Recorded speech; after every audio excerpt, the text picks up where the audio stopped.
Hi నమస్తే, నేను మీ Sujatha. Welcome back to my channel Sai Priya recipes and blogs. Hi అండి, ఈరోజు నేను మీకు కోడిగుడ్డు ఉక్కురిని చాలా సింపుల్గా ఈజీగా ఎలా తయారు చేసుకోవాలో చూపించబోతున్నాను. ఇది ఎలా తయారు చేసుకోవాలో మనం ఇప్పుడు చూసేద్దాం. కోడిగుడ్డు ఉక్కురు చేసుకోవడానికి ముందుగా స్టవ్ పైన ఇలా ఒక కళాయి పెట్టేసుకోండి. ఈ కళాయిలోని 3 టేబుల్ స్పూన్స్ ఆయిల్ వేసి వేడి చేసుకోవాలి. ఆయిల్ వేడెక్కిన వెంటనే దీనిలోని 3 చిన్న సైజు ఉల్లిపాయల్ని వేసుకోవాలి. నేను ఇక్కడ వీడియోలో చూస్తున్నారు కదా, ఈ సైజు ఉల్లిపాయల్ని 3 ఉల్లిపాయలు తీసుకున్నాను అనమాట. దీనిలో ఒక పావు టీ స్పూన్ పసుపు, 2 కరివేపాకు రబ్బలు వేసేసుకుని దీనిపైన ఒక హాఫ్ టీ స్పూన్ సాల్ట్ని చల్లేసి వీటిని దోరగా వేయించేసుకోవాలి.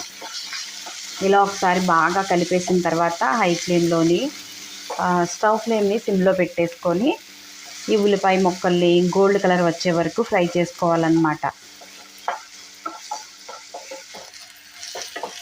ఈ విధంగా ఉల్లిపాయ ముక్కలన్నీ కూడా గోల్డ్ కలర్ వచ్చేసినాయి కదా, చూడండి బాగా ఫ్రై అయిపోయినాయి. దీనిలోని ఒక హాఫ్ టీ స్పూన్ కారాన్ని వేసుకోవాలి. మనం వేసుకునేది 2 గుడ్లే కనుక హాఫ్ టీ స్పూన్ కారం సరిపోతుంది.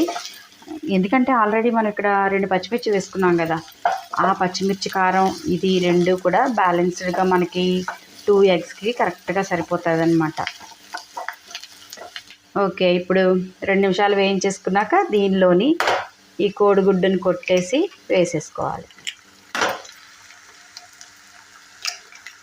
గుడ్డు కొట్టేసిన తర్వాత స్టవ్ ఫ్లేమ్ని సిమ్లో పెట్టేసుకొని ఇలా ఒక్కసారి కలిపేయండి.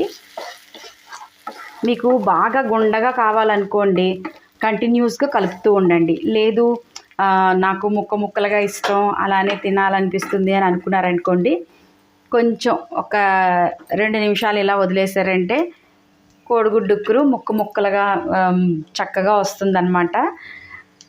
నాకైతే చిన్న ముక్కలుగా ఇష్టం, అందుకే నేను ఇలా 2 నిమిషాలు వదిలేస్తున్నాను. ఓకే, 2 నిమిషాలు అయిపోయింది. 2 నిమిషాల తర్వాత దీన్ని ఇలా తిరగేయండి. ఇలా అట్టు తిరగేసినట్లుగా ఆమ్లెట్ని ఎలా అయితే తిరగేస్తాం మనము అలా తిరగేయండి. ఇలా తిరగేస్తే మీకు చిన్న ముక్కల్లాగా వస్తుంది కోడిగుడ్డు ఉక్కురు అంతాను.